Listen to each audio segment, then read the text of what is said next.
Hello and welcome back to my channel. In this video I am going to discuss on a very special topic which is electrode potential. इससे पहले वाले video में बताया जा चुका था कि किस तरीके से इलेक्ट्रोकेमिकल सेल काम करता है। ठीक है, आज हम लोग बात करेंगे इलेक्ट्रोड पोटेंशियल के बारे में। किसी भी इलेक्ट्रोकेमिकल सेल में इलेक्ट्रोड पोटेंशियल किस तरीके से डेवलप्ड होता है इसके बारे में हम लोग इस वीडियो में बात करेंगे। ठीक है, तो इस फिगर में जैसे कि आप देख पा रहे हैं कि ये जो एक फिगर है ये एक इलेक्ट्रोकेमिकल सेल का फिगर है। ठीक है, इसमें क्या होता है कि जैसे कि पहले ही बताया जा चुका था कि ये जिंक का इलेक्ट्रोड है और एक जिंक का सल्फेट का सॉल्यूशन में इलेक्ट्रोड जो है वो डूबा हुआ है। जो इलेक्ट्रोड है उसी के सॉल्यूशन में डूबा हुआ है। तो ये जो जिंक इलेक्ट्रोड है ये क्या करेगा, Zn2+ बनाएगा। ठीक है, सॉल्यूशन में Zn2+ बनाएगा। तो Zn2+ कैसे बनाएगा, 2 इलेक्ट्रॉन रिलीज करके बनाएगा। यह मतलब 2 इलेक्ट्रॉन, मतलब ये Zn2+ इस सॉल्यूशन में आते जाएगा जिससे ये पूरा सॉल्यूशन Zn2+ से भर जाएगा। और जब ये पूरा सॉल्यूशन Zn2+ से भर जाएगा इसका मतलब सॉल्यूशन जो है वो पॉजिटिवली चार्ज हो जाएगा। ठीक है, अब चूँकि यहाँ पर Zn2+ बन रहा है तो 2 इलेक्ट्रॉन क्या हो रहा है, लूज़ किया जा रहा है, मतलब 2 इलेक्ट्रॉनों की कमी हो रही है। तो वो इलेक्ट्रॉन कहाँ जा रहा है, तो वो इलेक्ट्रॉन जा रहा है किसमें, इस रड में जा रहा है। ठीक है, जो कि नेगेटिव चार्ज आपको यहाँ पर दिख रहा होगा, ये नेगेटिव चार्ज यहाँ पर देखिए इलेक्ट्रॉन भी है। तो ये जो नेगेटिवली चार्ज आपको दिख रहा है इसका मतलब क्या हो, ये रड जो है नेगेटिव चार्ज हो गया, सॉल्यूशन जो है वो पॉजिटिवली चार्ज हो गया। मतलब क्या हुआ, सेपरेशन ऑफ चार्जेज हो गया। और जहाँ पर भी separation of charges take place, जहाँ पर भी सेपरेशन ऑफ चार्जेज होता है वहीं पर इलेक्ट्रोड पोटेंशियल डिफरेंस क्रिएट होता है, बनता है। उसी तरह इसमें आप अगर देख पा रहे होंगे तो इसमें Cu2+ है, तो ये Cu2+ क्या करेगा, इधर से जो इलेक्ट्रॉन जाएगा उसको एक्सेप्ट करेगा और इसमें चिपक दिया जाएगा इस सॉल्यूशन में। ठीक है, सॉरी इस रड में, जिससे क्या होगा, ये रड जो है पूरा पॉजिटिवली चार्ज हो जाएगा। और इसमें सिर्फ क्या बचा हुआ है, SO4 2- बचा हुआ है। चूँकि ये कॉपर सल्फेट का सॉल्यूशन है इसलिए इसमें क्या होगा, SO4 2- होगा। तो मतलब Cu2+ इसमें चिपक गया और SO4 इस सॉल्यूशन में रह गया। मतलब SO4 2- इस सॉल्यूशन में अगर रह गया यानी कि ये पूरा सॉल्यूशन नेगेटिवली चार्ज हो गया, रड जो है वो पॉजिटिवली चार्ज हो गया। इसमें solution positively charge, rod negatively charge. तो दोनों में आप देखिए सेपरेशन ऑफ चार्ज हो रहा है, किसके किसके बीच में, रड और सॉल्यूशन के बीच में हो रहा है। इसका मतलब क्या हुआ कि इसमें पोटेंशियल डिफरेंस जो है वो बना। ठीक है, तो याद रखिएगा पोटेंशियल डिफरेंस किसी भी सेल में क्रिएट तब होता है जब सेपरेशन ऑफ चार्जेज हो जाता है, माइनस प्लस प्लस माइनस दोनों बन जाता है, तब होता है। ठीक है, पोटेंशियल का मतलब एक एनर्जी बनता है। इसमें एक और चीज़ है ध्यान देने वाली चीज़ कि इसी में अगर पूरा प्लस प्लस प्लस भर जाएगा, मतलब Zn2+ अगर इसमें पूरा भर जाएगा और फिर यहाँ से Zn2+ आना चाहेगा तो नहीं आने सकेगा, क्योंकि यहाँ पर Zn2+ पूरा भर चुका है। मतलब Zn2+ अगर उसको बोल देगा कि तुम मत आओ। ठीक है, क्योंकि यहाँ पर Zn2+ पूरा भर चुका है। क्योंकि प्लस ये प्लस हो गया और Zn2+ फिर से यहाँ से आएगा। अगर इस रड से Zn2+ दोबारा फिर यहाँ पर आए तो यहाँ पर तो ऑलरेडी प्लस है, और फिर अगर Zn2+ इस रड में आए तो क्या हो जाएगा, इस सॉल्यूशन में है तो प्लस प्लस एक दूसरे को रिपेल कर देगा, हटा देगा। उसी तरह यहाँ पर देखिए Cu2+ जो है वो इस रड में चिपक रहा है। अब यहाँ पर SO4- बहुत ज़्यादा भर गया है तो माइनस उसको जाने नहीं देगा, Cu2+ को इस रड में चिपकने नहीं देगा। तो इस कंडीशन में क्या होगा कि Cu2+ यहाँ जाने नहीं सक रहा है, Zn2+ यहाँ से आने नहीं सक रहा है। तो इसका मतलब क्या हुआ कि दोनों सॉल्यूशन के बीच में इक्विलिब्रियम इस्टेब्लिश्ड हो चुका है। और जब इक्विलिब्रियम इस्टेब्लिश्ड हो जाता है तो इलेक्ट्रोड पोटेंशियल कर लिया जाता है, मतलब इलेक्ट्रोड पोटेंशियल जो है वो मेजर कर लिया जाता है। ठीक है, तो आई होप ये आपको समझ में आया होगा। तो इसको हम डिफाइन कैसे करेंगे, इसको डिफाइन करने का तरीका ये है, किसके किसके बीच में देखिए हो रहा है सेपरेशन ऑफ चार्जेज, इलेक्ट्रोड और इलेक्ट्रोलाइटिक सॉल्यूशन। मतलब जो इलेक्ट्रोड है उसी के सॉल्यूशन के बीच में सेपरेशन ऑफ चार्जेज हो रहा है जिससे इलेक्ट्रो पोटेंशियल डिफरेंस क्रिएट हो रहा है।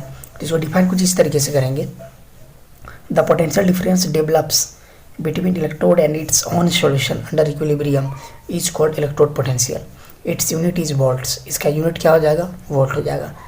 अब इसमें 3 कंडीशन हो सकता है, क्या क्या। पहला कंडीशन कि ये जो Zn2+ है, ठीक है, मतलब जो आयन है वो क्या होगा, इस रड में जाकर टकरा ही नहीं या यहाँ पर से आ ही नहीं, मतलब जो भी आयन होगा वो उस रड में जाए भी ना और आए भी ना, भी नहीं। उस कंडीशन में क्या होगा, इलेक्ट्रोड पोटेंशियल जो होगा डेवलप्ड नहीं होगा, नो इलेक्ट्रोड पोटेंशियल डेवलप्स। अगर आयन जाएगा भी नहीं इलेक्ट्रोड में और इलेक्ट्रोड से आएगा भी नहीं, उस कंडीशन में केस 2 क्या हो जाएगा, केस 2 ये हो जाएगा कि अगर रड से मेटल आयन सॉल्यूशन में आता है, रड से मेटल आयन सॉल्यूशन में आता है, मतलब क्या हो रहा है कि इलेक्ट्रॉन लूज होता है, इलेक्ट्रॉन लॉस होता है, तो उस कंडीशन में इलेक्ट्रोड पोटेंशियल डेवलप्ड होगा, क्योंकि प्लस माइनस हो जाएगा, सेपरेशन ऑफ चार्ज। यहाँ पर भी आप देख पा रहे होंगे, इससे क्या होगा, कोई भी आयन रड में जाएगा, ठीक है, तो कोई भी आयन जब रड में जाएगा, ठीक है, तो इसका मतलब क्या होगा, इलेक्ट्रॉन को एक्सेप्ट करेगा, इसीलिए रड में जा रहा है, तो मतलब क्या हुआ, इसमें इलेक्ट्रॉन एक्सेप्ट होगा और इसमें इलेक्ट्रॉन क्या हो रहा था, लॉस हो रहा था, ठीक है। तो इस कंडीशन में इसमें क्या हुआ, इस हाफ सेल में इसमें क्या हो गया, इसमें भी इलेक्ट्रोड पोटेंशियल डेवलप्ड हो गया। तो इलेक्ट्रोड पोटेंशियल डेवलप्ड कैसे हुआ, 3 तरीके से हुआ। पहला, जब आयन आएगा भी नहीं और जाएगा भी नहीं इलेक्ट्रोड में और इलेक्ट्रोड से। दूसरा, जब आयन इलेक्ट्रोड से आएगा। तीसरा, जब आयन इलेक्ट्रोड में जाएगा, ठीक है। तो इस कंडीशन में 2 तरीके से अगर केस 2 और केस 3 की बात करें तो इस दोनों में सिर्फ इलेक्ट्रोड पोटेंशियल क्रिएट हो रहा है। तो यहाँ पर जो इलेक्ट्रोड पोटेंशियल बन रहा है इसमें, तो किसके चलते बन रहा है, ऑक्सीडेशन के चलते बन रहा है, क्योंकि इलेक्ट्रॉन लॉस हो रहा है और लॉस ऑफ इलेक्ट्रॉन को हम लोग ऑक्सीडेशन कहते हैं। तो इस कंडीशन में क्या होगा, इसको हम कहेंगे ऑक्सीडेशन पोटेंशियल, और यहाँ पर इलेक्ट्रॉन को एक्सेप्ट किया जा रहा है तो इसको हम कहेंगे रिडक्शन पोटेंशियल। तो कैसे डिफाइन करेंगे, देखिए ऑक्सीडेशन पोटेंशियल को, the tendency of an electrode to loss electrons और to get oxidised under its own solution creating a potential difference is called oxidation potential, ठीक है। मतलब किसी भी एक रड का टेंडेंसी होगा इलेक्ट्रॉन को क्या करने का, लॉस करने का, उसी के सॉल्यूशन में, जिसका रड है जिस मेटल का, उसी मेटल के सॉल्यूशन में, किस कंडीशन में, under equilibrium condition, equilibrium condition होना चाहिए, तो उसको हम लोग कहेंगे ऑक्सीडेशन पोटेंशियल, ठीक है। इसको हम लोग रिप्रेजेंट करेंगे ई ऑक्स के द्वारा। जैसे इस सॉल्यूशन में देखिए क्या हो रहा है, जेडन जो है वो अभी सॉलिड है, जो कि रड है तो सॉलिड है, तो फिर ये जेडन 2+ बनाया, +2 इलेक्ट्रॉन यानी 2 इलेक्ट्रॉन को क्या किया, रिलीज कर दिया, 2 इलेक्ट्रॉन लॉस हुआ, तब बना ऑक्सीडेशन पोटेंशियल, तब क्रिएट हुआ पोटेंशियल, तब क्रिएट हुआ, तो इसको हम लोग कहेंगे ऑक्सीडेशन पोटेंशियल। तो इस रिएक्शन के लिए जो ऑक्सीडेशन पोटेंशियल होता है, इस प्रोसेस के लिए जिंक के लिए, तो उसका कितना होता है 0.76 वोल्ट्स। उसी तरह दूसरा रिडक्शन पोटेंशियल कैसे डिफाइन करेंगे, the tendency of an electrode to gain electrons और to get reduced under its own solution, उसी के सॉल्यूशन में इलेक्ट्रॉन को या तो वो गेन करेगा, और गेन करेगा मतलब रिड्यूस होगा, ठीक है, under its own solution creating potential difference, जिससे पोटेंशियल डिफरेंस क्या होगा, क्रिएट होगा, इज कॉल्ड रिडक्शन पोटेंशियल। इसी को हम लिखेंगे reduction potential. It's denoted by E red, इसको हम लोग ई रेड से डिनोट करते हैं, ठीक है। तो इसको देखिए यहाँ पर रिडक्शन हो रहा है, मतलब Cu जो है 2 इलेक्ट्रॉन एक्सेप्ट कर रहा है, तो प्रोसेस कैसे हो जाएगा, Cu2+ +2 electron minus under equilibrium Cu, चूँकि रड में जा रहा है तो Cu बन जाएगा। तो ई रेड क्या हो जाएगा, क्योंकि ये रिडक्शन पोटेंशियल है, इसलिए ई रेड इज इक्वल कितना हो जाएगा, Cu2+ से Cu, इसके लिए तो कितना हो जाएगा 0.34 वोल्ट्स, ठीक है। तो आई होप आपको इलेक्ट्रोड पोटेंशियल पूरा समझ में आया होगा। Now we will discuss about EMF और सेल पोटेंशियल। अब हम लोग पढ़ेंगे ईएमएफ और सेल पोटेंशियल, ठीक है। ईएमएफ किसको कहते हैं और ईएमएफ का दूसरा नाम है सेल पोटेंशियल। ये दोनों क्या होता है इसके बारे में हम लोग डिस्कस करेंगे, ठीक है। तो इसको जानने से पहले हमको ये जानना होगा इलेक्ट्रिक पोटेंशियल किसको कहते हैं, इलेक्ट्रिक पोटेंशियल डिफरेंस किसको कहते हैं। जैसे कि आपने क्लास 10th में भी पढ़ा होगा कि किसी भी चार्ज को एक पॉइंट से दूसरे पॉइंट में ले जाने में जितना काम करना पड़ता है उसको हम लोग कहते हैं electric potential difference, okay. The amount of work done to move a charge from one point to another point is called electric potential difference and the force due to which, और एक ऐसा फोर्स जिसके चलते an electron move from one point to another point, एक electron किसी एक point से दूसरे पॉइंट में जाता है, उस फोर्स को हम लोग कहते हैं इलेक्ट्रोमोटिव फोर्स, ठीक है। इलेक्ट्रोमोटिव फोर्स मतलब इलेक्ट्रॉन को मोटिवेट करने वाला फोर्स। ईएमएफ इलेक्ट्रॉन्स को मोटिवेट करके एक पॉइंट से दूसरे पॉइंट में ले जाने के लिए जो फोर्स यूज होता है उसको हम लोग कहते हैं इलेक्ट्रोमोटिव फोर्स या ईएमएफ, या फिर इसी को हम लोग कहते हैं सेल पोटेंशियल। ठीक है, जैसा कि इससे पीछे हम लोगों ने दो चीज़ पढ़ा, एक ऑक्सीडेशन पोटेंशियल और एक रिडक्शन पोटेंशियल। अगर उस दोनों पोटेंशियल को हम जोड़ दे तो हमें क्या मिलेगा? ऑक्सीडेशन पोटेंशियल एट एनोड, देखिए यहाँ पर ये एनोड और ये कैथोड। ठीक है, now look at this figure. इस फिगर में देखिए ये इलेक्ट्रॉन है, अगर यहाँ से इलेक्ट्रॉन, इसमें इलेक्ट्रॉन है, ठीक है, तो इलेक्ट्रॉन जब यहाँ से इधर जाएगा तो कैसे जाएगा? By electromotive force, electromotive force के द्वारा जाएगा। ठीक है, जो इलेक्ट्रोमोटिव फोर्स का काम ही होता है इलेक्ट्रॉन को एक पॉइंट से दूसरे पॉइंट में ले जाना। तो इस पॉइंट से इस पॉइंट में जाएगा किसके द्वारा? इलेक्ट्रोमोटिव फोर्स के द्वारा, यानी कि ईएमएफ के द्वारा। ठीक है, अब याद कीजिए कि हम लोग दो चीज़ पढ़े थे, एक पढ़े थे ऑक्सीडेशन पोटेंशियल और एक पढ़े थे हम लोग रिडक्शन पोटेंशियल। ठीक है, तो अगर दोनों पोटेंशियल को हम ऐड कर दें, ऑक्सीडेशन पोटेंशियल एट एनोड और रिडक्शन पोटेंशियल एट कैथोड, दोनों का हम जोड़ दें तो हमें क्या मिलेगा? ईएमएफ मिलेगा, इलेक्ट्रोमोटिव फोर्स मिलेगा। ठीक है, तो इसी को हम कैसे लिख सकते हैं? ई सेल यानी कि cell potential, E ox anode मतलब oxidation potential of anode plus E red that is reduction potential of cathode. ठीक है, और हम लोग क्या जानते हैं? And we have E ox is equal to minus E red. ठीक है, जो ऑक्सीडेशन होता है वो रिडक्शन का उल्टा होता है, इसलिए हम लोग ऑक्सीडेशन पोटेंशियल जो उसको हम माइनस रिडक्शन पोटेंशियल लिख सकते हैं। तो यहाँ पर देयरफॉर क्या हो जाएगा? यहाँ पर आप देख पा रहे हैं ये जो ई ऑक्स है, इस ई ऑक्स के जगह में हम माइनस ई रेड लिख सकते हैं। तो therefore E cell is equal to E ox के जगह हम लिखेंगे minus E red, anode anode ही रहेगा, plus plus E red cathode, E red cathode. ठीक है, इसके बाद क्या हो जाएगा?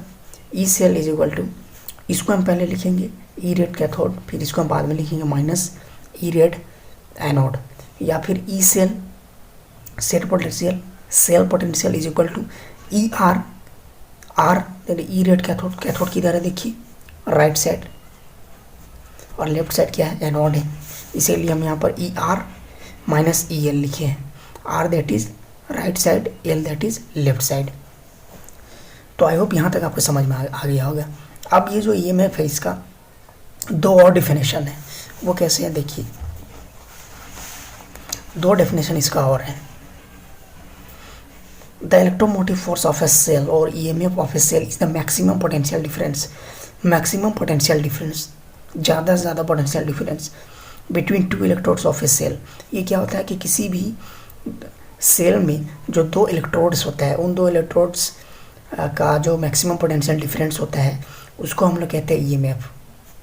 It can also be define as the net voltage between the oxidation and reduction half cells. इसको हम ऐसे भी डिफाइन कर सकते हैं नेट वोल्टेज। ठीक है, ऑक्सीडेशन हाफ सेल और रिडक्शन हाफ सेल में, ऑक्सीडेशन और रिडक्शन हाफ रिएक्शन में जो नेट वोल्टेज होगा उसको भी हम बोल सकते हैं ईएमएफ। ठीक है, ईएमएफ को जनरली हम लोग जिस डिवाइस से मेज़र करते हैं उसका नाम है पोटेंशियोमीटर, उसका नाम है पोटेंशियोमीटर। पोटेंशियोमीटर से हम लोग किसी भी ईएमएफ को मेज़र करते हैं। एक और डेफिनेशन इसका क्या हो जाएगा? The electromotive force that is EMF is the sum of electrode potential differences produced by a separation of charges, electrons और आयंस। ठीक है, तो ये क्या हो जाएगा? Sum of electrode potential. यहाँ पर देखिए E cell is equal to E ox anode मतलब ऑक्सीडेशन पोटेंशियल एनोड और रिडक्शन पोटेंशियल ऑफ कैथोड। ये तो ये दोनों इलेक्ट्रोड का जो ऑक्सीडेशन पोटेंशियल होगा उसको हम ऐड कर देंगे तो हमें क्या मिल जाएगा? ई सेल मिल जाएगा, मतलब सेल पोटेंशियल। इसीलिए डिफिनेशन में भी वही लिखा जा रहा है, the electromotive force is the sum of electrode potential differences produced by separation of charges, produced by separation of charges, electrons और ion that can occur at each phase, boundary और इंटरफेस इन द सेल। इसको हम कैसे कर सकते हैं? इसको हम डिफाइन इस तरीके से कर सकते हैं, द इलेक्ट्रोमोटिव फोर्स और EMF is the difference between the reduction potential of two half cells. क्योंकि डिफरेंस है टू हाफ सेल का रिडक्शन पोटेंशियल का क्या है, डिफरेंस है। तो इसको भी हम कर सकते हैं AMF, ठीक है। और बुक में ये वाला डेफिनेशन लिखा हुआ मिलता है, the difference between the reduction potential of two half cell is called the cell potential. The maximum potential difference between two half cells is called the E cell. So I hope आपको ये clear समझ में आया होगा कि EMF क्या होता है और सेल पोटेंशियल क्या होता है इसके बारे में। Now we will discuss about standard electrode potential. Electrode potential के बारे में हम लोगों ने पहले पढ़ा, अब हम लोग डिस्कस करेंगे स्टैंडर्ड इलेक्ट्रोड पोटेंशियल किसको कहते हैं। देखिए, as we all know that in electrochemical cell half cell work with the help of other half cell, so it is impossible to determine the absolute electrode potential of an electrode। हम लोगों ने क्या देखा था कि कोई भी electrochemical cell में दो हाफ सेल होता है, ठीक है, दो हाफ सेल होता है। तो एक हाफ सेल जो है वो दूसरे हाफ सेल के हेल्प के साथ जो है वो काम करता है, ठीक है। तो एक्यूरेट पोटेंशियल डिफरेंस जो है वो डिफाइन करना और एक्यूरेट पोटेंशियल डिफरेंस जो है वो मेजर करना वो पॉसिबल नहीं होता है। तो इसके लिए हम लोग एक रेफरेंस इलेक्ट्रोड यूज़ करते हैं जिसको हम लोग कहते हैं स्टैंडर्ड हाइड्रोजन इलेक्ट्रोड या फिर नॉर्मल हाइड्रोजन इलेक्ट्रोड, ठीक है। मतलब ये दोनों हाफ सेल है, अगर आप दोनों का निकालना चाहें पोटेंशियल डिफरेंस, तो पोटेंशियल डिफरेंस जो है वो डायरेक्ट आप नहीं निकाल सकते, ठीक है, दोनों का। इसके लिए आपको क्या करना होगा, अगर इसका पोटेंशियल डिफरेंस निकालना है तो आपको स्टैंडर्ड हाइड्रोजन इलेक्ट्रोड यूज़ करना होगा, या फिर अगर इसका निकालना है तो भी आपको स्टैंडर्ड हाइड्रोजन इलेक्ट्रोड यूज़ करना होगा, तभी निकलेगा। Therefore, this difficulty can be solved by using a reference electrode and fixing the potential difference of this electrode as 0। तो अलग अलग हम इस दोनों का इलेक्ट्रोड पोटेंशियल तो निकाल नहीं सकते हैं, तो उस कंडीशन में क्या करेंगे, एक अलग से हम लोग हाइड्रोजन इलेक्ट्रोड यूज़ करेंगे जिसका इलेक्ट्रोड पोटेंशियल को हम लोग 0 जो है वो मान के चलेंगे, ठीक है, इलेक्ट्रोड पोटेंशियल को 0 मान के चलेंगे तब निकलेगा, ठीक है। For this we use a reversible hydrogen electrode, it is also called standard hydrogen electrode और नॉर्मल हाइड्रोजन इलेक्ट्रोड। तो स्टैंडर्ड हाइड्रोजन इलेक्ट्रोड जो होता है वो SHE से इसको डिनोट किया जाता है, या नॉर्मल हाइड्रोजन इलेक्ट्रोड भी कहते हैं, NHE जो है वो लिखा जाता है।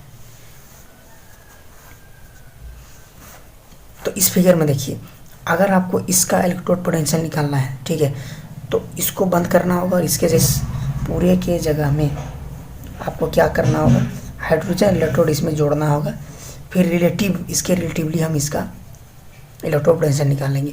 उसी तरह इसका इलेक्ट्रोड पोटेंशियल निकालना होगा, तो इस सेल को पूरा इस सेल को क्या करना होगा, हटा देना होगा, और इसमें इसके जगह में हम लोग यूज़ करेंगे हाइड्रोजन इलेक्ट्रोड के स्टैंडर्ड हाइड्रोजन इलेक्ट्रोड, और फिर इसके इलेक्ट्रोड पोटेंशियल हम लोग निकाल सकते हैं।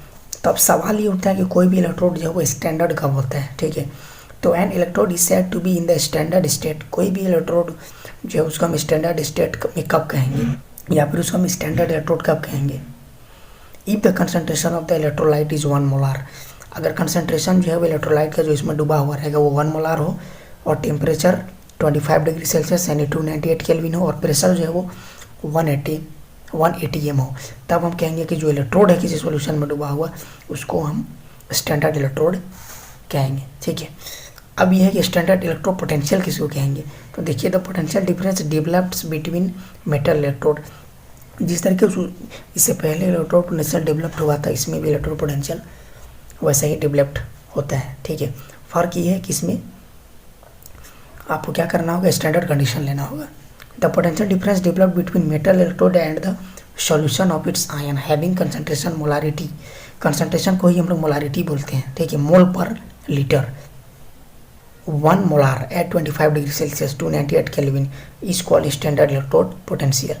तो जो भी इलेक्ट्रोड पोटेंशियल डिफरेंस हमको मिलेगा, इलेक्ट्रोड पोटेंशियल डिफरेंस जो हमको मिलेगा वो कब मिलेगा, जब सॉल्यूशन जो है वो 1 मोलार रहे और टेम्परेचर जो है 25 डिग्री सेल्सियस।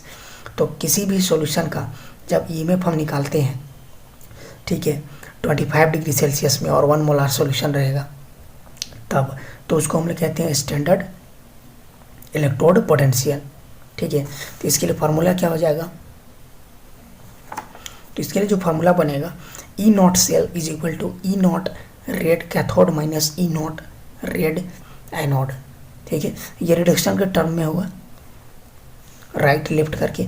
उसी तरह इसमें E nought cell is equal to E nought oxidation potential at anode plus E nought reduction potential at cathode. तो ये जो है स्टैंडर्ड इलेक्ट्रो पोटेंशियल का पूरा जो है आपके पास कहानी था। ठीक है, कि किस तरीके से स्टैंडर्ड इलेक्ट्रो पोटेंशियल को हम लोग डिफाइन करेंगे, कैसे बनता है। ठीक है, तो आई होप आपको ये पूरा समझ में आया होगा।